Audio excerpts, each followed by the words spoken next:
how to manage your star navigation settings on Ecwid, easy and quick. Hello guys, in today's video I'm going to show you how to manage it. First, open your browser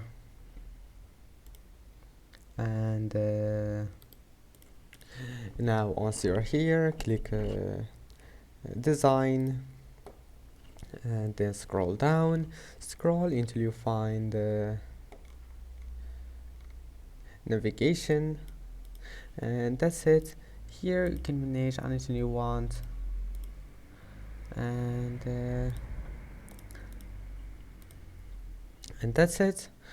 Now just to go back, it will be saved. You don't have to click save or something like that. And now I hope that can help you, and that's it for today's video. Don't forget to like and don't forget to subscribe, and thank you for watching this video until the end, and see you in the next video.